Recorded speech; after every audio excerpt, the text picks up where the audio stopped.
এখন আজকে মোবাইল বলছে বা তারিখ বলছে, আপনারা দেখতে পাবেন সেপ্টেম্বরের 16 তারিখ 7টা 1 মিনিট বাজে 2 মিনিট হলো। এখনো পর্যন্ত এই মুহূর্ত পর্যন্ত আমরা জানি না যে যাদবপুরের যে ছাত্রী জলে ডুবে মৃত্যু হলো সেটা কি নিছক দুর্ঘটনা নাকি খুন। শত্রুতা বশত কেউ খুন করে থাকতে পারে যাদবপুরের অনামিকাকে। বাবা মা এখন এই মুহূর্তে দাঁড়িয়ে আজকের দিনে তারা এই কথা বলছেন। যারা এখন এই মুহূর্তে সিএনএ হাল্লাবোল অনুষ্ঠান দেখছেন, আমি বিশ্বাস করি তার একটা বড় অংশের মানুষ যারা আমাদের পুরনো বন্ধু, অর্থাৎ 15 সাল থেকে যে জার্নি শুরু হয়েছে, আপনারা প্রথম দিন থেকে আমাদের সঙ্গে ছিলেন। আচ্ছা, আপনাদের মনে আছে 2013 সাল নাগাদ রাজ্য তোলপাড় হয়ে গিয়েছিল একটি ধর্ষণের ঘটনাকে কেন্দ্র করে। কামদুনি ধর্ষণ এবং খুন, অমানবিক মৃতদেহ এই রাজ্যের মানুষ দেখতে পারেননি, কারণ আমাদের মিডিয়ার বেশ কিছু নিয়ম কানুন থাকে, সেই ছবিটা আমরা দেখাতে পারিনি। বাট মানুষ জানতে পেরেছিলেন, আপনারা জানতে পেরেছিলেন। পা দুপাশে চিরে খুন করা হয়েছিল কলেজ পড়ুয়া ওই ছাত্রীকে। এরপর বিচার প্রক্রিয়া চলেছে, রায়দান হয়েছে, হাইকোর্ট থেকে সুপ্রিম কোর্ট গেছে, রায়ের অদল বদল হয়েছে, আপনাদের সামনে সবটা পরিষ্কার। আচ্ছা, আপনাদের মনে আছে তারপর মধ্যম গ্রামে ধর্ষণ এবং খুন, মৃতদেহ শ্মশানে নিয়ে যাওয়া, পোড়ানো নিয়ে পুলিশের সঙ্গে এলাকার মানুষের তুমুল গন্ডগোলের ছবি। আশা করি স্মৃতিতে এখনো মানুষের দগদগ হয়ে আছে মধ্যমগ্রাম ধর্ষণ এবং তার পরবর্তী পর্বের কথা। মনে আছে আপনাদের, মাত্র 14 বছর 15 বছর বয়স, নদিয়ার হাঁসখালিতে একটি মেয়েকে ধর্ষণ খুন করা হলো এবং পরবর্তীকালে জানতে পারা যাচ্ছিল জীবন্ত অবস্থায়, প্রায় জীবন্ত অবস্থায়, অর্ধমৃত বলাটা মনে হয় ভালো, তাকে চাটাইতে জড়িয়ে একটি অঘোষিত শ্মশান, যেগুলো গ্রামে অনেক জায়গায় থাকে, সেখানে পুড়িয়ে দেওয়া হয়েছিল। অভিযোগ ছিল, তার তদন্ত করছিল এবং তদন্ত সিবিআই করেছিল, তদন্তের ফলে গ্রেপ্তারও হয়েছে। আপনাদের মনে থাকবে কালিয়াগঞ্জের কথা, আপনাদের মনে আজও স্মৃতিতে খুব পরিষ্কার রয়েছে আরজি করের ধর্ষণ এবং খুনের কথা। আপনারা আজও মনে পড়ছে আপনাদের কসবা ল কলেজের কথা, ধর্ষণের ঘটনায় অভিযুক্তকে পরবর্তীকালে গ্রেফতার করা হলো, আশীর্বাদের হাত খোঁজার চেষ্টা করা হলো। আসলে আজ আমরা খুব ব্যস্ত, জানেন তো। আজকে এই আমাদের মিডিয়া এবং মিনি মিডিয়ার দৌলতে আমরা সব সময় আমরা স্ক্রিনে নজর রাখি, ঘটনা ঘটে, প্রতিবাদ করি, রাস্তায় নামি, এ বিষয়ে কোনো সন্দেহ নেই। কিন্তু সমস্যা হচ্ছে সময়ের সঙ্গে সঙ্গে আমাদের স্মৃতি আবছা হতে থাকে। আমি ছায়া ঠায়া কোনো শব্দে বিশ্বাসী নই। আমাদের এখানে আমি দেখছিলাম যে আরজি করের ছায়া পাঁশকুড়া সুপার স্পেশালিটি মেডিকেল কলেজে। আমি ছায়া বলবো না, আমি বলবো যে আবারও আরেকটা ধর্ষণ হলো এই রাজ্যে। আরেকজন নারী ধর্ষিতা হলেন, তার ইজ্জত, আব্রু, সম্ভ্রম মাটিতে মিশে গেল, আর তার পেছনে অভিযুক্তের নাম আসলো। একটা জায়গায় ভয় করে সঞ্চালক হিসাবে, এতদিন ধরে সঞ্চালনা করার সুবাদে, যে আবারও এই ঘটনা নিছক সময়ের আড়ালে চলে যাবে, মানুষের স্মৃতি হালকা স্পষ্ট হবে, মানুষের প্রতিবাদ হালকা হবে। আমায় মার্জনা করবেন এই শব্দে যদি আপত্তি থাকে, কারণ 2024-এর 14ই আগস্ট যে রাত জাগো আন্দোলন এই বাংলার মানুষ রাজনীতির ঊর্ধ্বে উঠে দেখিয়েছিলেন, 2025-এর 14ই আগস্ট আমরা একাধিক ইউনিট কলকাতার বাইরে জেলায় সারা রাত তাদের অ্যাসাইনমেন্ট দিয়েও 2024-এর ভিড় দেখতে পাইনি। অর্থাৎ মানুষের প্রতিবাদ আবছা হয়েছে, সময়ের অন্তরালে চলে গেছে। আসুন আজ আলোচনা করব এই সময়ের অন্তরালে গেলেও ঘটনাগুলো আবার বারবার করে ঘটে, আলোচনার টেবিলে তাই উঠে আসে। টিভি মিডিয়াতে শুধু নয়, যারা সোশ্যাল মিডিয়া ইউটিউবে দেখছেন তারা শেয়ার করবেন। অনেক বেশি মানুষের কাছে আমরা চাই পৌঁছতে, পারসেপশন তৈরি করতে হবে মানুষকে, সিদ্ধান্তে আসতে হবে, তার জন্য এই অনুষ্ঠান এবং বক্তাদের বক্তব্য আমি মনে করি অত্যন্ত গুরুত্বপূর্ণ। আসুন, আজকে আমার অত্যন্ত প্রিয় প্যানেল আমি পেয়েছি। আজকে আমি স্বাগত জানাবো সুপ্রিয়কে। সুপ্রিয় ঘোষ বিজেপি মুখপাত্র আমাদের সঙ্গে রয়েছেন।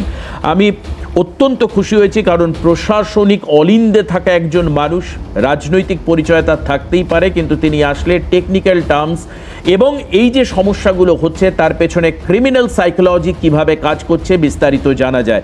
প্রসূনদা আমাদের সঙ্গে রয়েছেন। প্রসূন ব্যানার্জি, টিএমসি মুখপাত্র, স্বাগত জানাই। আমার সঙ্গে রয়েছেন দীর্ঘদিনের আমাদের প্যানেল সঙ্গী, আমাদের অত্যন্ত শোভানুধ্যায়ী জাতীয় কংগ্রেসের চন্দন ঘোষ চৌধুরী। অলমোস্ট এই যে আমি 15 জার্নি বলছিলাম, অলমোস্ট 15 সালের প্রথম দিককার প্যানেল থেকে চন্দনদা আজ পর্যন্ত আমাদের প্যানেলের অংশীদার এবং আপনাদের সামনে বক্তব্য তিনি রেখেছেন। আমার সঙ্গে রয়েছেন মনোবিদ, বিশিষ্ট চিকিৎসক, সুবক্তা, আমার অত্যন্ত প্রিয় মানুষ রঞ্জন ভট্টাচার্য। আমি রঞ্জনদাকে স্বাগত জানাই এবং বলতে চাই, এটা দেখতে দেখতে একটা বছর আরজিকর পেরিয়ে গেল। আরজিকর ঘটনার আগে এই রঞ্জনবাবুর সঙ্গে আমার সেই অর্থে কোনো পরিচয় ছিল না, কিন্তু আরজিকর ঘটনার পর একের পর এক প্যানেলে প্রমাণ করে দিল যে একটা সমাজের বড় অংশের মানুষ, যাদেরকে আমরা চিনতাম না, তারা প্রত্যেকেই আমাদের মতো একই ওয়েভ লেন্থে ভাবেন। তার মধ্যে রঞ্জনবাবু ডেফিনেটলি একজন। আমি একেবারে শুরুই করি, অরাজনৈতিক জায়গা থেকেই শুরু করি। তার জন্য রঞ্জনদার কাছ থেকেই শুরু করতে হবে, কারণ বাদবাকি যারা রয়েছেন প্রত্যেকের সঙ্গে সরাসরি রাজনীতির সম্পর্ক রয়েছে। রঞ্জনদা, এই যে আবারও আমরা কি দেখলাম? আমরা দেখতে পেলাম জাহির আব্বাস বলে একজন, যে হাসপাতালের সুপারের ছত্রছায়ায়, শব্দটা আমি জানি না আপত্তিজনক কিনা, কিন্তু হৃষ্ট এবং পুষ্ট এবং আস্তে আস্তে মহিরুহের মতো বিস্তার করা এই জাহির আব্বাস, শুনছি নাকি সুপারকে গাড়িতে তেল ভরে দিতেন, যার নামে মাতৃযান অ্যাম্বুলেন্স একটা নয়, দুটো নয়, 4টে চলে হাসপাতালে। এবং এর বিরুদ্ধে হাসপাতালের লোকেরাও গলা খুলছেন, মানে হাসপাতালে যারা কর্মচারী তারা বলছেন যে ক্রমাগত এই লোকটি নিজের প্রভাব খাটানোর চেষ্টা করে, হাসপাতালের একেবারে সূঁচ থেকে শুরু করে সিলিন্ডার পর্যন্ত তার একটা প্রভাব কাজ করে। এহেন প্রভাবশালীর বিরুদ্ধে কি বলছে নির্যাতিতা, তার বিস্ফোরক অভিযোগ শোনাবো, তারপর আপনার কাছে যাব। নির্যাতিতা, তার যে বক্তব্য, বিস্ফোরক বক্তব্য এসছে, শুনে নিই একবার। কাল ছুটির পরে আমি আসছিলাম, তখন আমাকে জোর করে রুমে নিয়ে যেয়ে আমার সাথে খারাপ কিছু কাজ করতে বাধ্য করেছিল, যাকে বলা যায় ধর্ষণ করার। জাহির আব্বাস খান একে জোর করেছিল, কিন্তু আমি রাজি হইনি। কিন্তু কালকে আমাকে এমনই জোর করেছিল যে বাধ্য হয়েছি। না, কেউ ছিল না। কালকে সানডে ছিল, ছুটি ছিল, কেউ ছিল না। না, জানাতে পারিনি। বাড়ি চলে গেছিলাম, আজ ছুটি ছিল, তাই জানাতে পারিনি। রিং করবে এই ভয়েই করেছিল, কিন্তু এইগুলো হয়নি। চেষ্টা করতো জোর করার, কিন্তু কালকে বাধ্য। এই চাই যাতে তার শাস্তি হোক, দণ্ড হোক।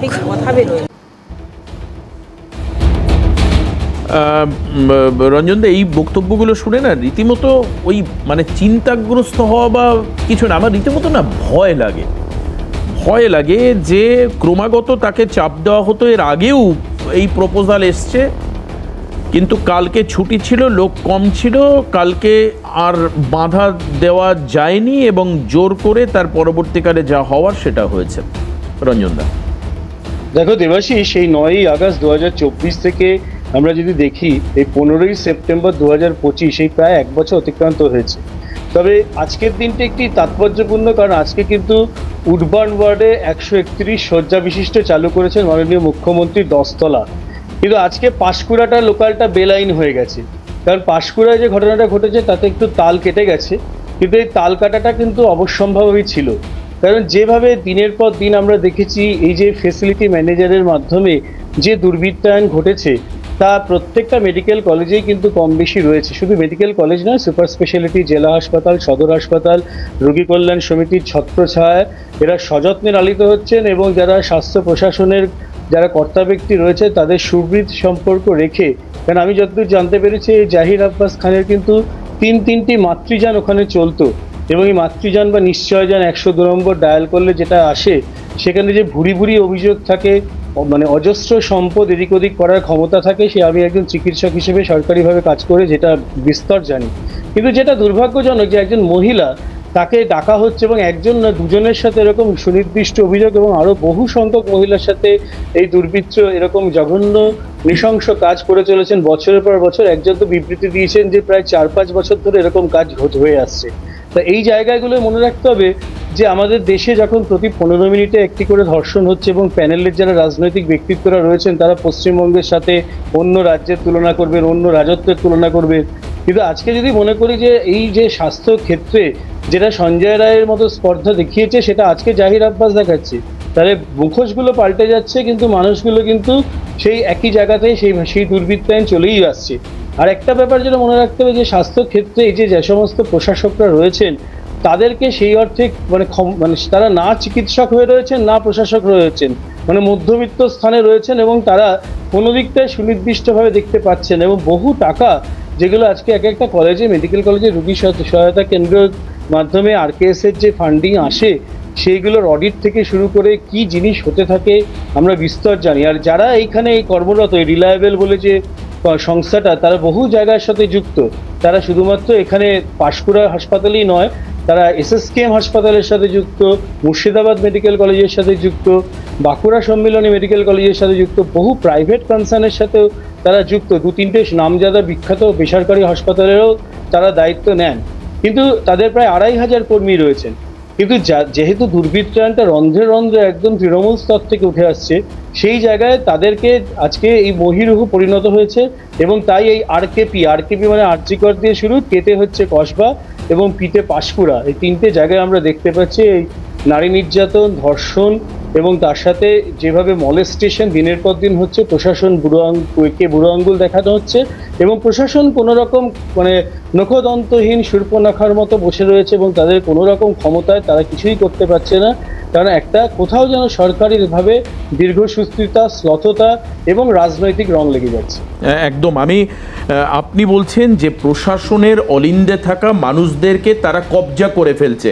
এই যে জাহির আব্বাস খান যার কথা বলা হচ্ছে, সুপার কৌশিক ঢাল তিনি স্বীকার করে নিচ্ছেন, অর্থাৎ ওই পাঁশকুড়া সুপার স্পেশালিটি হাসপাতালের সুপার ডক্টর ঢাল তিনি স্বীকার করে নিচ্ছেন যে তার যথেষ্ট প্রভাব ছিল। আমি দেখাতে চাইব যে পাঁশকুড়া সুপার কি রিয়াক্ট দিয়েছেন, তার কি রিয়াকশন পাওয়া গেছে সেটা একবার শোনাই, শুনুন আপনারা। বিভিন্ন রকম অ্যাম্বুলেন্সের পরিষেবা আছে, মাতৃযান আছে এবং উনি ফেসিলিটি ম্যানেজার, পুরো 133 জনকে উনিই কন্ট্রোল করতেন। ভয় দেখাবার কিছু নেই, ওনার একটা তো প্রভাব ছিলই, সেটা অস্বীকার করার জায়গা নেই। সেটা আমি জানি না, উনি এখানে প্রভাবশালী অবশ্যই ছিলেন। প্রভাব বলতে এখানে উনি কাজ করতেন, ফেসিলিটি ম্যানেজার 133 জনকে দেখছে, বিভিন্ন অ্যাম্বুলেন্স পরিষেবা ছিল, মাতৃযান ছিল এবং অফিস ভেহিকেলটা ওনারই ছিল। এর উপরে তো ডিরেক্ট কোনো অত্যাচার বা কোনো অসম্মান কখনো করেননি উনি। যতবার ওনাদের এমপ্লয়িরা আমাকে জানিয়েছে, আমি কোম্পানিকে জানিয়েছি যে আপনার এই এমপ্লয়ি এই করছে, আপনি এসে দেখুন বা চেঞ্জ করুন, কোম্পানিকে জানিয়েছি। প্রসূনদা, কোম্পানিকে জানানো হয়েছে, কোম্পানি কোনো ব্যবস্থা নেয়নি, আমি মেনে নিলাম, এটা কোম্পানির রেসপন্সিবিলিটি, অ্যাকাউন্টেবল ওই কোম্পানি। কিন্তু এই জাহির আব্বাস একজন ওই হাসপাতালের একজন কন্ট্যাকচুয়াল ফেসিলিটি ম্যানেজার, তার জন্য হাসপাতালে একটা নির্দিষ্ট রুম বরাদ্দ করা ছিল। এই মানুষটি হাসপাতালের সমস্ত জায়গায় অবাধ যাতায়াত ছিল, মানে ওই সল্টলেকের পুলিশ ক্যাম্প থেকে এসে সঞ্জয়ের নামে যে ঘটনাগুলো ছিল, যে সেখান থেকে সল্টলেক থেকে এসে সে ধর্ষণ করলো, অবাধে 4 তলায় উঠে গেল, তারপর আবার বেরিয়ে গেল, এই অবাধ যাতায়াতের যে রাস্তাটা খুঁজতে পুলিশকে হিমশিম খেতে হয়েছিল, এই ক্ষেত্রে সেটা নয়।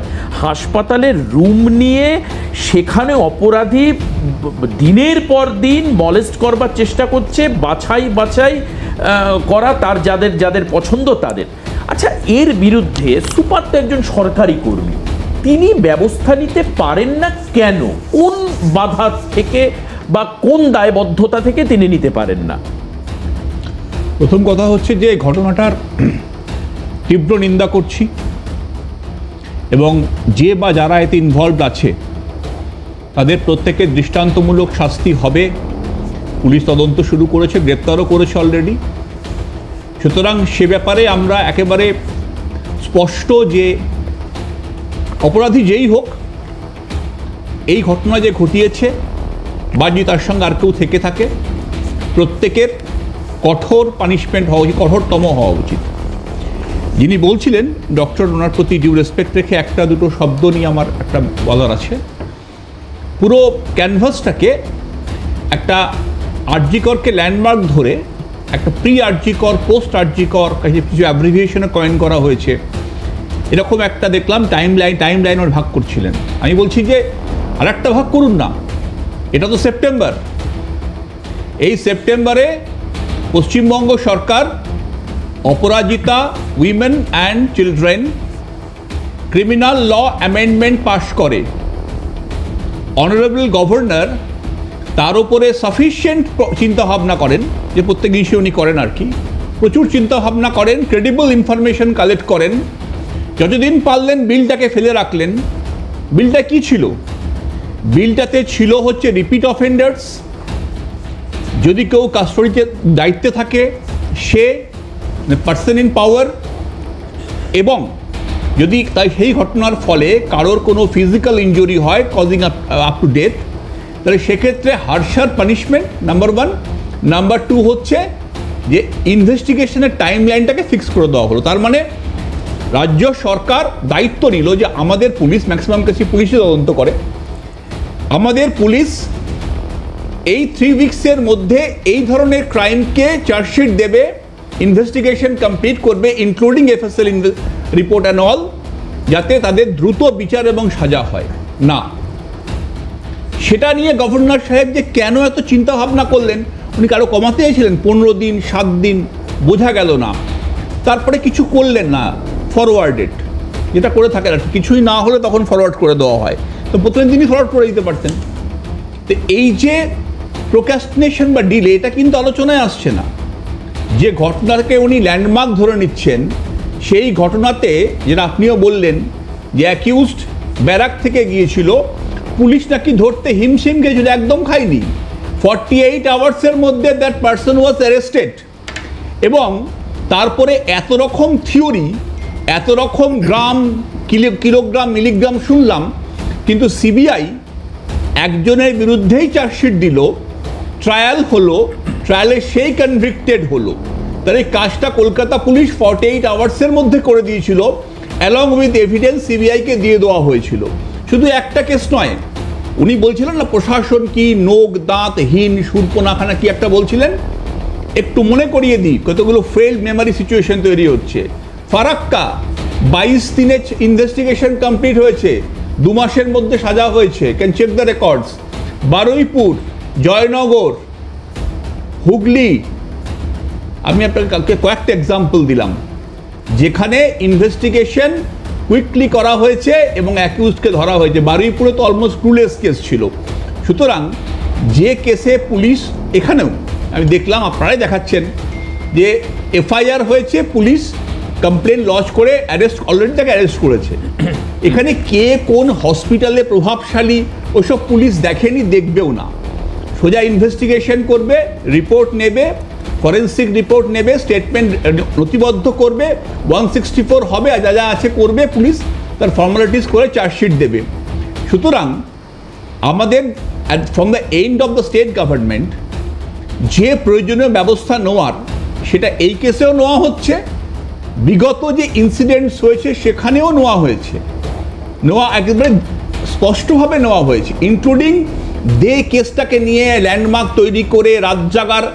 তারপরে যাদবপুরের ক্ষেত্রে অবশ্য তার রাত জাগ দেওয়ার বেরোননি, কারণ প্রত্যেকটা বিষয়ে একটা সিলেক্টিভ অ্যামনেশিয়া থাকে, মানে এইটাতে আন্দোলন করা যায়, ওটায় করা যায় না, এটাকে দাগিয়ে দেওয়া যায়, যাদবপুর নিয়ে কথা বলা যায় না, কারণগুলো আমরা বুঝি, মানে বাম অতি বাম এগুলো আমরা বুঝি সব। যাই হোক প্রসন্দা, এটা তো ডেফিনেটলি ঠিক যে কোনোটা নিয়ে আন্দোলন করব, কোনোটা নিয়ে আন্দোলন করব না, সিলেক্টিভ আন্দোলন। কিন্তু যেহেতু মানে এখানে নারী নির্যাতন, আমি মানছি আপনার পুরো, স্যার আপনার পুরো কথা মানছি, কিন্তু এক্ষেত্রে যেহেতু নারী নির্যাতন আর ধর্ষণের মতো সংবেদনশীল ঘটনা, আমরা কোন ক্ষেত্রে, আমরা তো প্রতিবাদ করি, আপনি সৃজনশীল সমাজের মানুষ, আপনি তো প্রতিবাদ করেন নিশ্চয়ই। আপনি তো প্রথমেই শুরুতে আমার প্রশ্নের সরাসরি উত্তর না দিলেও আপনি তো তীব্র নিন্দা জানিয়েছেন। আমি প্রশ্ন করেছিলাম আপনাকে পুলিশি ব্যর্থতা সাফল্য নিয়ে নয়, আমি আপনাকে প্রশ্ন করেছিলাম এই ধরনের প্রভাবশালী মানুষদের বিরুদ্ধে হসপিটালে সুপাররা ইনিশিয়েটিভ নিতে পারেন না কেন? আমার স্ট্রেট কোশ্চেন ছিল, আপনি দরকার হলে রেকর্ড দেখে নিন।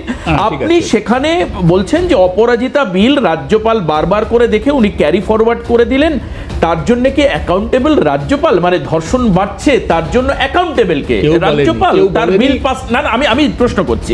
আচ্ছা, আরেকটা জায়গা আপনি আমার ভুল শুধরে দিয়েছেন, আমি ক্ষমা প্রার্থনা করছি অন স্ক্রিন। ঠিক, আমার ভুল হয়েছে যে সঞ্জয় রায়কে ধরতে পুলিশের সময় লাগেনি, একদম ঠিক। একটু মনে করুন, একটু স্মৃতির পাতা হাতড়ান।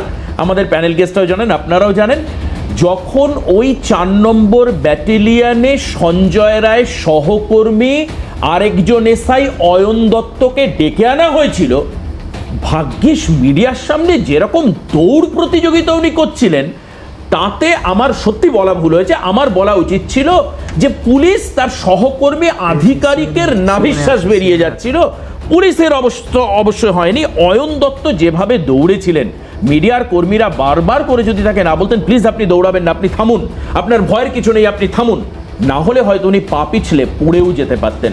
আমরা আমাদের দায়িত্ব পালন করি প্রসূন স্যার, কিন্তু ওই আধিকারিক দৌড়ে সিজিওতে ঢুকলেন, দৌড়ে বেরোলেন, এই ভয়াবহ ছবি দেখে মনে হচ্ছিল সত্যি আধিকারিকদের নাভিশ্বাস উঠছে। হ্যাঁ, ডেফিনেটলি রাজ্য পুলিশের নাভিশ্বাস ওঠেনি, কারণ তারা একেবারে সঞ্জয় রায়কে গ্রেপ্তার করেছে এবং তাকে একটা নির্দিষ্ট জায়গায় আফটার প্রসিডিংস সে শাস্তি পাচ্ছে বা পাবে, আরও হয়তো বা এই নিয়ে হবে। হ্যাঁ, এবার আসবো আমি আরও দুজন যে বক্তা রয়েছেন আমাদের স্টুডিওতে তাদের কাছে। আমরা এটা শুনেছি যে অপরাধ প্রবৃত্তি হঠাৎ করে মানুষের মধ্যে আসতে পারে, মানে বিশেষত এই ধরনের মলেস্ট্রেশন কোনো কারণে আপাতভাবে মাথায় আসলো, অপরাধী সেই অপরাধ ঘটিয়ে ফেললেন, আইনের চোখে একে আবার আরেকটা পার্সপেক্টিভে দেখা হয়। কিন্তু সত্যি কি তাই, নাকি অপরাধ প্রবণতা দিনে দিনে বিন্দু বিন্দু করে জমা হচ্ছিল এই পাঁশকুড়া সুপার স্পেশালিটি হাসপাতালে? এটা একটা বড় প্রশ্ন। ঠিক সেক্ষেত্রে আমরা কথা বলেছিলাম সাধারণ যারা সেখানে রয়েছেন মানুষ বা হাসপাতালের যারা কর্মী, তাদের সঙ্গে সেই কথা বলতে গিয়ে আরেকজনের বক্তব্য আমি আজকে যেটাকে বললাম কিছুক্ষণ আগে, যেটাকে একবার শোনাতে হবে, এই বক্তব্য শোনানো দরকার, তাহলে মানুষের ধারণা আরও বেশি পরিষ্কার হবে। আমি সেই বাইট শোনাচ্ছি যে হাসপাতালে কাজ দেওয়ার নাম করে কি কি প্রতিশ্রুতি দেওয়া হতো, কি হতো, আসুন শুনি। দীর্ঘদিন ধরেই সব মানে টর্চার করতাম এখানে কাজে আসার পর থেকে। যদি আমার সাথে কোনো সম্পর্ক নাই আসো তাহলে তোমাকে তোমার বাড়ির লোককে মেরে ফেলবে, কাজ থেকে বার করে দাও। না, সেরকম কিছু না, কিন্তু আমাকে ডেকেছিল ওইখানে যে রুমে ডেকে খুবই আমার সাথে খারাপ ব্যবহার করেছিল, আমার উপর জোর করছিল। আপনারা ভাবছেন যে যার বিরুদ্ধে মানে যিনি নির্যাতিতা এটা তিনি, তা নয়। এই যিনি বক্তব্য রাখছেন ইনি আরেক ব্যক্তি, অর্থাৎ তাদের আলাদা আইডেন্টিটি রয়েছে। তার কাছে আমরা যখন জিজ্ঞেস করি সেও বলে ওই রুমে ডেকে, অর্থাৎ যে রুম হাসপাতালের রুম সরকারি অর্থে তৈরি হয়েছে, সেই রুমে ডেকে তার সঙ্গেও নোংরা ব্যবহার করা হয়েছিল। এটা একদিনের ঘটনা নয়, দীর্ঘদিন ধরে এটা চলতো। আর যদি ফাঁস করে দেওয়া হয়, কি করা হবে? বাবা মাকে খুন করা হবে। আমি আবার বলি, বাবা মাকে খুন করা হবে। আমি সুপ্রিয়র কাছে যাব, কিন্তু তার আগে একটা বিরতি নিয়ে নেব, তাহলে সুপ্রিয় ফ্রি ফ্লোয়িংলি বলতে পারবে। সুপ্রিয়, আমি যাব, এটা একদম ঠিক যে অপরাজিতা বিল রাজ্য আর্যিকর ঘটনার পরে তার বিধানসভায় পাশ করে, সংখ্যাগরিষ্ঠতায় পাশ হয়, বিলটি পরবর্তীকালে ক্যারি ফরওয়ার্ড হয়, আটকে যায়, কার্যত ইমপ্লিমেন্টেশন হয়নি, আইনে পরিণত হয়নি। দেশের ন্যায় সংহিতা থাকা সত্ত্বেও রাজ্য যদি এরকম কোনো স্পেশাল রিকুইজিশন আনে, তার ক্ষেত্রে কী হবে? আমি সেই তর্কে যাচ্ছি না, এখন সময়টা অনেক মানে সীমিত। আমার প্রশ্ন হচ্ছে এই ধরনের মানসিকতা বারবার কোথায় দেখতে পাওয়া যাচ্ছে? কোনো সময় হাসপাতালে, কোনো সময় কলকাতার বুকে থাকা সুপার স্পেশালিটি, আবার হাসপাতালে, কোথাও দেখা যাচ্ছে ল কলেজে, অর্থাৎ সরকারি প্রতিষ্ঠানগুলোকে কেন্দ্র করে এই ধরনের অভব্য, অবর্ণনীয়, জঘন্যতম অপরাধ ঘটাচ্ছে অপরাধীরা। আমার দোষ পুলিশকে দেওয়ার নেই, তাদের নিয়ে প্রশ্ন নেই, প্রশাসনকে মানে যারা স্ট্রেচারে রয়েছেন তাদের নিয়ে কোনো প্রশ্ন নেই, কিন্তু এই সাহসিকতাটা, এই সাহস এরা পাচ্ছে কোথা থেকে? এই সাহস পাচ্ছে মুখ্যমন্ত্রী কিছু স্টেটমেন্টের পক্ষ থেকে। 2012 সালে পার্কস্ট্রিট থেকে শুরু, 2013 সালে কামদুনি, তারপরে কাকদ্বীপ, তারপরে সিউড়ি, তারপরে 22 হাঁসখালি এবং তার পরবর্তীকালে একদম অন লেটেস্ট যদি বলি তাহলে ওই আরজি করের যে ঘটনা বহু প্রচলিত, সেখানে কী কী বাণী তিনি তার মুখবাণী তিনি বলেছিলেন আমরা সকলেই জানি। চারিত্রিক দোষ থেকে শুরু করে লাভ অ্যাফেয়ার্স থেকে শুরু করে ছোট্ট ছোট্ট বাচ্চাগুলো ভুল করে ফেলেছে থেকে শুরু করে কাউকে পুরো রেপ হলে 40,000, অল্প হলে 18,000, এই ধরনের বক্তব্য মুখ্যমন্ত্রীর পক্ষ থেকে যখন আসে, স্বাভাবিকভাবে এই ধরনের বাটপাট যারা এই ধরনের হসপিটালগুলোকে নিজেদের নিয়ন্ত্রণে কোনো এক সুপারের অলিন্দে থাকা ক্ষমতা অলিন্দে থাকা এই ধরনের বাটপাটগুলো, এটা আরজি করেও আছে, এটা আপনার যতগুলো সুপার স্পেশালিটি হসপিটাল, মুখ্যমন্ত্রী 46টা নাকি সুপার স্পেশালিটি হসপিটাল দিয়েছিলেন, আমাদেরকে বলেছেন উন্নয়নের এটা হচ্ছে এক কথা হচ্ছে উন্নয়নের বাতির নিচে নিরাপত্তা আজকে অন্ধকারে, যে উন্নয়ন আমরা চোখে দেখতে পাই না। তো সুতরাং এগুলো হওয়ারই ছিল, এগুলো হচ্ছে। দ্বিতীয় যে প্রশ্ন এখানে স্যার যে কথাগুলো এখানে বললেন, আমি জাস্ট টাচ করে যাচ্ছি। অ্যাজ এ ল স্টুডেন্ট আমি এটা জানি যে অপরাজিতা বিলে আলাদা করে মুখ্যমন্ত্রী কিছু আনেননি। অ্যাজ এ বিএনএসের যা ধারা ছিল, যে প্রভিশনগুলো অলরেডি বিএনএসে রয়েছে, যেটাকে আমরা আগে 376-এ জানতাম হচ্ছে রেপ, এবং 376D যেটা রেপ অ্যান্ড মার্ডার, সেখানে অলরেডি বিএনএসএ 64 এবং 70-তে যেটা গ্যাং রেপ হিসাবে গণ্যিত হচ্ছে, যেটা আরজি করের ক্ষেত্রে এখানে হচ্ছে নিম্নলিখিত হয়েছিল, এফআইআর মানে করা হয়েছিল, সেখানে আলাদা করে মুখ্যমন্ত্রী প্রভিশন কোনো কিছু নতুন করে আনেনি, তিনি মৃত্যুদণ্ড চেয়েছেন।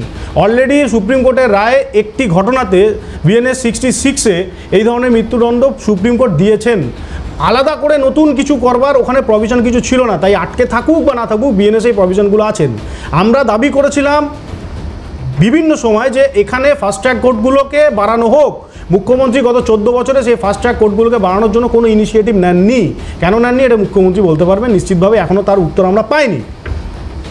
শেষ যেটা আমি বলবো সেটা হচ্ছে, দেখুন, ক্রিমিনালরা ক্রিমিনালিজমের মধ্যে দিয়েই থাকবে। ক্রিমিনালের এই যে মানসিকতা, যে মনোবিদ ডাক্তারবাবু যিনি বললেন, তার বক্তব্যকে আমি কিছুটা জায়গায় সমর্থন এই জন্য করি, যাদের মানসিকতা হয়ে গেছে যে আমরা দোষ করলে সাজাটা আমরা যারা জেনে যাচ্ছি আগেই, এবং কোথাও না কোথাও আমাদেরকে ব্যাক করবার একটা প্রভিশন এখানে রয়ে আসছে প্রত্যেকটা বছর ধরে আমরা দেখছি থ্রু আউট দ্য ইয়ার্স। কেন? কেউ বলে দিচ্ছে ছোটো বাচ্চারা ভুল করে ফেলেছে, হতেই পারে। শরীর থাকলে যেমন জ্বর হয়, তেমন নাকি একটু আধটু রেপও হয়। এটা আমি বলছি না, তুমি বলছো না, স্যার বলছেন না, চন্দনদা বলছে না, কে বলেছিলেন? মুখ্যমন্ত্রী। তাহলে সর্বোচ্চ নেত্রী, সর্বোচ্চ প্রশাসনিক প্রধান, তিনি যখন এই ধরনের মন্তব্য করেন, বাচ্চাদের মতো মন্তব্য করেন, তার অনেক মন্তব্যের সাথে এটাও একটা গুরুত্বপূর্ণ মন্তব্য না। কিন্তু তিনি তো স্বাভাবিকভাবে করবার কথাও বলছেন সুপ্রিয়, আইন কি আলাদা করবেন, কঠোর করতে বলছেন। কোথায়? না, আমি তো বলে দিলাম অপরাজিতা বিলের মানে উনি এটার বাইরে কি চাইছিলেন। আমি তো বলছি স্যার যেটা বললেন যে 30 দিনের মধ্যে টাইম বাউন্ড, ওটাই বলছি, 30 দিনের মধ্যে চার্জশিট জমা দেওয়ার কথা। তো বিএনএস এর মধ্যে অলরেডি এর প্রভিশন আছে, এনহ্যান্স পানিশমেন্টের কথা, তো বিএনএস এর মধ্যে এটা প্রভিশন আছেন, স্যার নিশ্চিতভাবেই জানেন। উনি মুখপাত্র হিসেবে এখানে বসছেন, তাই আমি ওনার ওই সত্যটাকে আমি গুরুত্ব দেবো না, এটা নয়, উনি জানেন এটা। এবং অপরাজিতা বিলকে যেভাবে সামনে রাখা হয়েছিল জাস্ট একটা হাইলাইটেড ওয়েতে, যে আমি একটা বিল আনছি তৈরি করে, দেখো ধর্ষকদের বিরুদ্ধে আমি পথে নামছি। তাহলে আপনি যখন ধর্ষকদের বিরুদ্ধে পথে নামছেন মাননীয়, নিশ্চিতভাবে আমরাও আপনাকে এটাই চাইছিলাম।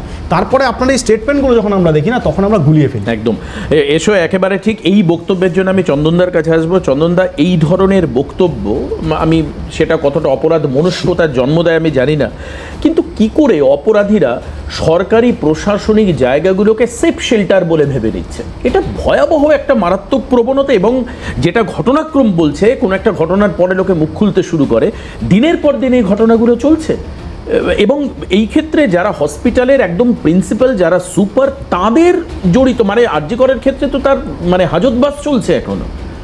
মানে এটা কি করে সম্ভব? মানে আমি বলতে চাইছি, এই ধরনের আচ্ছাদন যদি দিয়ে রাখা হয়, তাহলে কোন হাসপাতালে কোথায় কিভাবে, তো সিসিটিভি লাগিয়ে অপরাধীকে ট্রেস করাও সম্ভব হবে না কখনো। দেখো, মানসিক দৃষ্টিকোণ থেকে আমরা যে আলোচনাটা করছি, এখানে একটা লিগ্যাল পারভিউ সকলেই করছেন খুব স্বাভাবিক অর্থে। প্রসূনবাবু দীর্ঘদিনের প্রশাসনিক অভিজ্ঞতা, উনি আইনকে ব্যবহার করেছেন, সুপ্রিয় আইনের ছাত্র, আইনবিদ, ইনফ্যাক্ট ও খুব ভালো প্র্যাকটিস করে, এবং তার সাথে ডাক্তার রঞ্জনবাবু আছেন। এখন প্রশ্নটা হচ্ছে যে আমাদের প্রত্যেকের দৃষ্টিভঙ্গিগুলো কি। তুমি একেবারে বেসিকে যদি যাও, যে কথাগুলো এনকারেজমেন্ট, সেই কথাগুলো ডিসকারেজমেন্টও হতে পারে। মানে আমি কি বলতে চাইছি, দেখো, তুমি শুরু করছো খুব স্বাভাবিকভাবে, মুখ্যমন্ত্রী এখানে বিভিন্ন সময় এই যে ভাষাগুলো ব্যবহার করেছেন, তাতে সম্ভবত যুব শ্রেণীর মানসিকতা, সামাজিক দায়বদ্ধতা, এগুলোকে নিয়ে যথেষ্ট হালকা চালে। ইনফ্যাক্ট তাদের একটা কালচারাল অ্যাম্বিট তৈরি করেছেন, যেখানে ভীষণ হালকা একটা মানসিকতা তৈরি হয়েছে। অ্যাট দি সেম টাইম এটা বুঝতে হবে যে আমি শুধু মুখ্যমন্ত্রীর কথা বলছি না, আমি বলছি এগুলো দোষের, there is no doubt of it, কারণ এগুলো কোথায় কোথাও প্রচ্ছন্ন মদতের কাজ করে। অ্যাট দি সেম টাইম এই মুখ্যমন্ত্রী বা আমার রাজ্যে বা অন্য রাজ্যে তারা অনেক ভালো কথাও বলছেন, তারা অনেক ভালো হওয়ার কথা বলছেন, তারা বিভিন্ন ছাত্র সমাজের কাছে গিয়ে তাদের আদর্শ তুলে ধরার কথা বলছেন। এখন প্রশ্নটা কি কথা বলা কোনো একটি জায়গায় সাজানো ঘটনা, আমিও বলেছি, সেই সময়ও বলেছি ওই 12 সালে সাজানো ঘটনাটা একটা মারাত্মক অন্যায়। এবং ঠিক কামদুনিতে ওই মৌসুমীদের আন্দোলনের ক্ষেত্রেও আমরা বলেছি যে কোনো একটি মাওবাদী আখ্যা দিয়ে দেওয়াটা মারাত্মক অন্যায়, তার কারণ একটা ডাইভার্ট হচ্ছে। তাহলে তুমি কোন সিস্টেমটা তৈরি করছো? সিস্টেমটা তৈরি করছো একটা পারভার্টেড কালচার, যেটা তুমি আইন দিয়ে সামলাতে পারবে না। পারভার্টেড কালচারটা কোথায় তৈরি হচ্ছে? অর্থাৎ আইন যেখানে স্লো বা sloth, at the same time সমাজ যেখানে রক্ষকের ভূমিকা নিতে পারে না, এবং প্রশাসন যেখানে তার দায়বদ্ধতা প্রতিশ্রুতি পালন করতে পারে না, তার মাঝখান থেকে যে ব্যাড এলিমেন্টসগুলো তৈরি হয় তারা হচ্ছে ওই আরজি করের সঞ্জয় রায়, তারা হচ্ছে ওই মনোজ না কি নাম ছেলেটির, মনোজিৎ সম্ভবত, এবং তারা হচ্ছে এই আজকে কে আব্বাস না কে, মানে আমরা খুব স্বাভাবিক অর্থে বলি এদের নাম মনে না রাখাটাই ভালো। ইনফ্যাক্ট যদি মনে রাখতে হয়, আইডেন্টিফাই করতে হয়, এরা অপরাধ মনস্ক মানুষ, সমাজের ক্ষতিকর। এখন এই পর্যন্ত গিয়ে আমি থেমে যেতে পারি, তাহলে প্রশ্নটা কোথায়? আগে কোথায়? আগের প্রশ্নটাই এটা সবথেকে বড় প্রশ্ন, যে এক্ষেত্রে পুলিশের যা ভূমিকা পালন করার, ইন্ডিভিজুয়াল কেস, পুলিশ তো সম্মিলিত কেস করবে না, যার যেভাবে দায়বদ্ধতা আছে সে সেখানে সেইভাবে তার কাজগুলো করবে, কোর্ট তার ভূমিকা পালন করবে। আমরা যে অবক্ষয়টা তৈরি করছি, দীর্ঘদিন রাজনৈতিক পেট্রন তৈরি করছি। তুমি ইলেকশনে যাও, দেখো এখানে নতুনভাবে কিছু বলার নেই। আমি দীর্ঘদিন ছাত্র রাজনীতি করেছি এবং রাজনীতির ক্ষেত্রে মোর দ্যান 42 ইয়ার্স। এই এত বছর ধরে আমি ছাত্রর যে মানসিকতা সেটা দেখে আমি বর্তমান তৃণমূল ছাত্র পরিষদের সভাপতিকে আমি সরাসরি বলেছিলাম এবং অন ক্যামেরাও তার সামনে বলেছিলাম যে তোরা ভুল করছিস, যতদিন না পর্যন্ত নির্বাচন সেটেল করতে পারবি ততদিন তোরা অন্তত একটা অপরাধকে প্রশ্রয় দিয়ে যাবি, যে প্রশ্রয়ের ফল হয়েছে ওখানে। আমি যার জন্য নাম ধরে তোমাকে বলছি, ইনফ্যাক্ট বহু নেতাকে বলেছি যারা তৃণমূলের বা বিভিন্ন ক্ষেত্রে বা কিছু কিছু ক্ষেত্রে বিজেপিরও যারা পেট্রন করছে, কেউ বিধায়ক হয়ে যদি মনে করে এই অঞ্চলের মালিকানাটা আমার, তাহলে ভুল। এই মানসিকতা যারা তৈরি করে দিচ্ছে, সেই মানসিকতায় কোথাও কারো পরিচিতি হতে পারে চিকিৎসক, কারো সমাজকর্মী, কেউ আইপিএস, কেউ আইনকর্মী, আইনবিদ, সবাই আছি। দায়বদ্ধতার ক্ষেত্রে কিন্তু একটা কালচারাল সেট আপ তৈরি হচ্ছে, একটা ভ্যাকিউম তৈরি হচ্ছে। আমরা সবাই বুঝতে পারছি অপরাধ হচ্ছে, কিন্তু অপরাধ মনস্কতার ধারে কাছে আমরা যাচ্ছি না। আমরা বলছি তুমি ভালো হও, বাট আমরা যে সোসাইটিটা তৈরি করছি, যে সোশ্যাল কন্ডিশনিং তৈরি করছি, তাতে ভালো হওয়ার জায়গাটা নেই। অর্থাৎ আমরা পেট্রন করছি। তুমি একটা কলেজ আমাকে দেখাও যে কলেজে দুর্ভাগ্যজনকভাবে, তুমি এইভাবে দেখো, শুধু মেডিকেল ইনস্টিটিউশনস না, মেডিকেল ইনস্টিটিউশনের অপর্যাপ্ততা একটা সাধারণ কাহিনী, তুমি পাবে না, অর্থাৎ এটা হয় না, এটা হবে না। অ্যাট দি সেম টাইম তুমি কলেজে যাও, পড়ানো হয় না, সময়, শিডিউল, এক্সাম সব কিছুই বাধাপ্রাপ্ত হয়।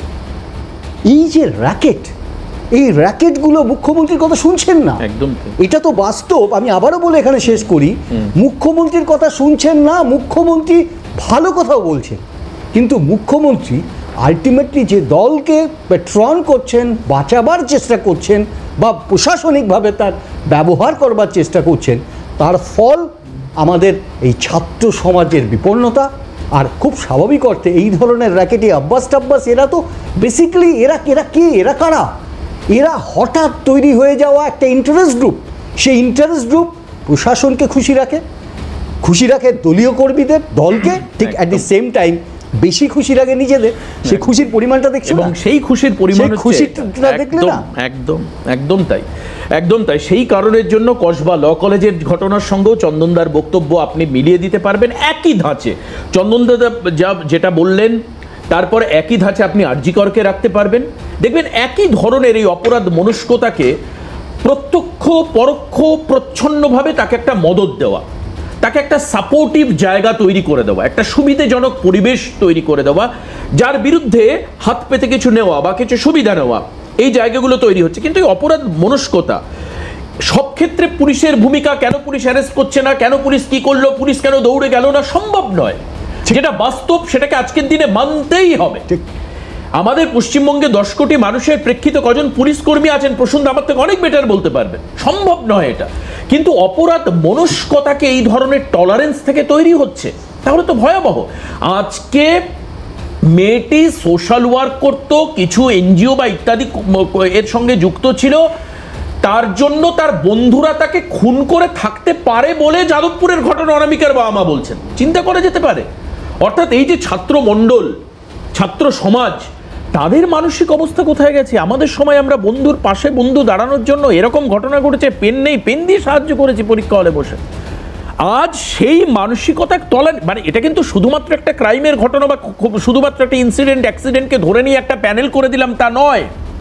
আমি আবারও বলছি, আজকে প্রসূনবাবুর মতো মানুষ রয়েছেন দীর্ঘদিন প্রশাসনিক অলিন্দে থাকা মানুষ, আজকে তৃণমূলের হয়ে তিনি রয়েছেন। অর্থাৎ এখানে মানে গুরুত্ব জায়গাটা এটা আমি দেখাবো যে যে সুপারের বিরুদ্ধে কি কি অভিযোগ আছে, পাশাপাশি বাড়ির লোকজন, যাদবপুরের অনামিকা মণ্ডলের বাড়ির লোকজন কি বলছেন, বিশ্বতার বাবা মা কি বলছেন। দায়িত্ব ছিল সুপার, মানে একদম আমাদের হেড, ঠিক আছে, সুপার মানে একদম হেড ছিল আমাদের এখানে, কিন্তু ওই ধরনের কাজ করেছে। তখন থানায় যেতে হবে, আমরা সবাই থানায় গেছি, এইটুকু আমি শুনেছি। তারপর সবাই থানায় গেছি আমরা সবাই, ওখানে এখন শুনলাম যে রেপ কেস। একটু বড় লোকের মানে মাথায় হাত আছে, নাহলে হবে না, ও সাহস কুলাবে না। সেটা কি কোনো রাজনৈতিক দল? সেটা আমি বলতে পারবো, কোই রাজনীতিক দল না হলে আমরা ওটা বলতে পারবো, নাম জানি না, যেটা আমি বলতেই পারবো না। ভয় করতেন কি না জানেন কি, সুপার সব জানে। হাসপাতালের একজন গ্রুপ 4 বা গ্রুপ ডি বা যাই বলুন সেই স্তরে কন্ট্রাকচুয়াল যিনি বলছেন, তার এটা বক্তব্য। এবার যদি এটাকে বিজেপিকরণ করে দেওয়া হয়, গেরুয়াকরণ বা কংগ্রেসীকরণ, তাহলে অন্য ব্যাপার। আর না হলে, যদি তা না হয়, উনি ঠিক কথা বলছেন। যে কোনো একটা কন্ডিশনে আসতে হবে, হয় উনি বিজেপির লোক, নয় উনি কংগ্রেসের লোক, না হলে উনি একদম ঠিক বলছেন যেটা উনি বলছেন। এবার আমি একটু আরেকটা জায়গা দেখাই যে এই অপরাধ মনস্কতা নিয়ে প্রশ্ন উঠছে। যাদবপুরের অনামিকা মণ্ডলের বাবার বক্তব্য ছোট্ট করে একটু জ্বালাই, না হলে বলার সময় একেবারে নেই আর কি, শুনবো। তরফ থেকে যাদবপুর থানায় একটি অভিযোগ জানানো হয়েছে এবং সেই ভিত্তিতে যাদবপুর থানার পুলিশ ইতিমধ্যে তদন্ত শুরু করে। কিভাবে মৃত্যুটা হলো সেটা পুলিশের উপরে ছেড়ে দিয়েছে, আপনারা ভালো করে এটাকে দেখুন, মানে তদন্ত করুন। মেয়েটা তো এইভাবে গিয়ে জলে পড়ে যেতে পারে না, সে যেভাবেই পড়ুক, জলে তো তার বডিটা পাওয়া গেছে, সে কিভাবে পড়লো সেটা আপনারা খতিয়ে দেখুন। মেয়েটা কিভাবে জলে পড়লো, কারা এর সঙ্গে জড়িত রয়েছে, একা তো গিয়ে পড়েনি, নিশ্চয়ই ওকে ওখানে ডেকে নিয়ে যাওয়া হয়েছে, কিংবা অন্য কিছু কোনো কারণ কি হয়েছে সেটাই আমরা জানতে চাইছি। একজন অজ্ঞাত পরিচয় ব্যক্তি কারা, ওদের সাথে যার বন্ধুরা ছিল তারা? না, আমরা কারোর নাম ধরে করিনি, আমরা ওনাদেরকে উপরেই ছেড়ে দিয়েছি যে ওর বন্ধুদের যে একটা গ্রুপ আছে সেই গ্রুপের মধ্যেই হয়তো থাকবে। সংস্থা ও করতো জ্ঞানগঞ্জ বলে, তো ওদের মাধ্যমে কারণ হতে পারে। এটাই হচ্ছে যে ও অল্প কয়েকদিনের মধ্যে যারা ওইসবের মধ্যে যারা সব বাইরে যারা রয়েছে তাদের সঙ্গে ভালো ওর যোগাযোগ হলো, তারা ওকে বিভিন্ন জায়গায় মানে নিয়ে যাচ্ছে, সেখানে আর যারা ছিল ওর আগে হয়তো তারা ঢুকেছিল তাদেরকে তারা ডাকছে না। আপনাদের কোনোদিন বলেছে যে এরকম কেউ ওর প্রতি হিংসা করে বা কিছু? হিংসা করে ও পার্টিকুলার সেইভাবে বলেনি, ও বলছে যে আরও খানিকটা শোনালে ভালো হতো, কিন্তু দুর্ভাগ্য এটাই যে সময়টা হাতে খুব কম। রঞ্জনবাবু, আপনার কাছে আসি এই জায়গাটা জানবার জন্য। আমার কেরিয়ারে আমি উন্নতি করব বা আমি আমার নানান রকম সৎসঙ্গ বাড়াবো, তার জন্য আমি হিংসার কারণে খুন হতে পারি, বা আমার অন্তত পক্ষে সন্দেহটা এরকম।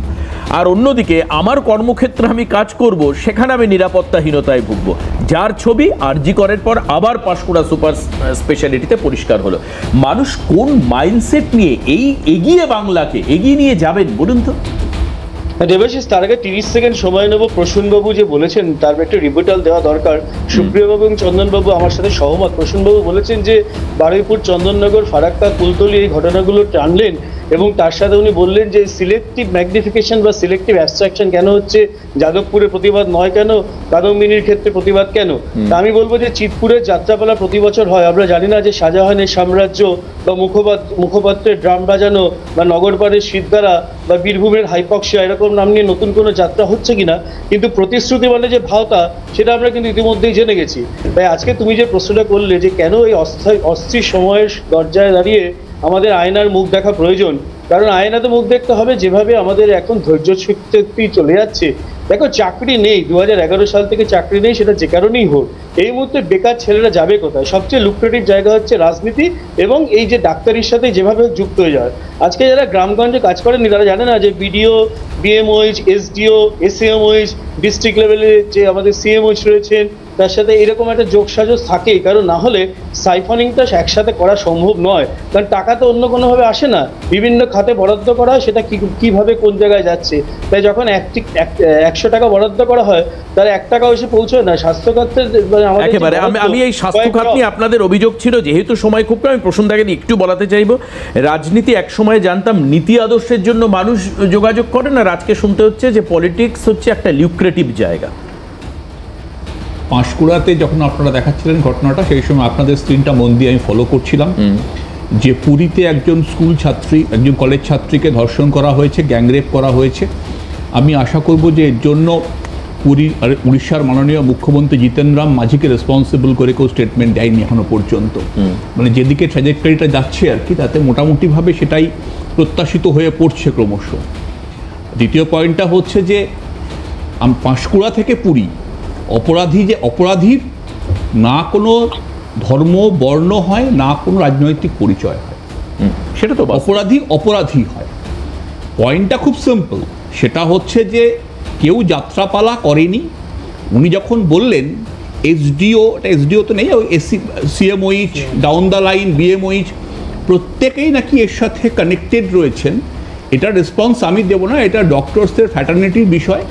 ওনার ফ্র্যাটার্নিটি উনি প্রত্যেককে জেনারেলাইজ করে দিয়েছেন যে প্রত্যেকে নাকি এই প্রসেসের পার্ট অ্যান্ড পার্সেল। আমি জানি না, সেটা ওনারা ডাক্তাররা উত্তর দেবেন। তো এটা মোটামুটি একটা ফ্যাট্রিসাইডাল স্টেটমেন্ট বলে আমার মনে হয়েছে। এরকম জেনারেলাইজেশন তো আমি কখনো শুনিনি যে গোটা পশ্চিমবঙ্গেই নাকি এরকম প্রত্যেক ক্ষেত্রে সিওমইচ বিওমইচ প্রত্যেকে নাকি এর সঙ্গে যুক্ত। আর রাজনীতিকরণ তার পাশাপাশি ডাক্তারির সঙ্গে যুক্ত হয়ে যাওয়া, যদি কোট আনকোট স্টেটমেন্টটাকে ধরি। বুঝলাম না, এই বাংলাটা আমি একদম বুঝিনি যে রাজনীতি করতে হয় না ডাক্তারির সঙ্গে যুক্ত হতে। আপনি রিপ্লে করে দেখে নিতে পারেন। যাই হোক, ওনার প্রসঙ্গে আর আসছি না। আমি খুব সিম্পলিফাই করছি যে পাঁশকুড়া থেকে পুরী দয়া করে সবসময় না অপরাধের পলিটিক্যাল কম্পোনেন্ট খোঁজার চেষ্টা করার দরকার নেই। অপরাধকে অপরাধী হিসেবে দেখুন, একেবারে সময় নেই, একদম তাই। অপরাধকে শাস্তি দিতেই হবে, অপরাধীকে শাস্তি দিতে হবে, তবেই অপরাধ কমবে। কিন্তু এখানে লাগামহীন কিছু বক্তব্যের কথা উঠে আসলো। রাজনীতি বা প্রশাসনকে দোষারোপ নয়, কোনো ব্যক্তিকে দোষারোপ নয়। আপনি জিতেন রাম মাঝির কথা বললেন, পাশাপাশি মমতা বন্দ্যোপাধ্যায়কে দোষারোপ নয়। বক্তব্যের প্রতি সজাগ থাকতে বলা হচ্ছে, যেটা আজকে প্যানেল থেকে উঠে আসলো। যে কথাগুলো বলা হচ্ছে মিডিয়া এবং সোশ্যাল মিডিয়ার মাধ্যমে, সেটা ইম্প্যাক্ট সমাজের উপর ফেলতে পারে কিনা সেটা নিয়ে ভাবতে হবে। এই নিয়ে হয়তো বা পরবর্তীকালে আবার অনুষ্ঠান করতে হবে। কিন্তু আজকে আমার দুঃখ লাগছে এটাই যে সুপ্রিয়া চন্দনদাকে আমি সেকেন্ড রাউন্ডে আর বলাতে পারলাম না। অবশ্যই হাতে সময় আমাদের শেষ করতে হবে এই অনুষ্ঠান। আজকে এখানে শেষ করছি। হাল্লা বল, সবাইকে ধন্যবাদ জানাই। পরবর্তী অনুষ্ঠানে নজর রাখুন ক্যালকাটা নিউজে। নমস্কার।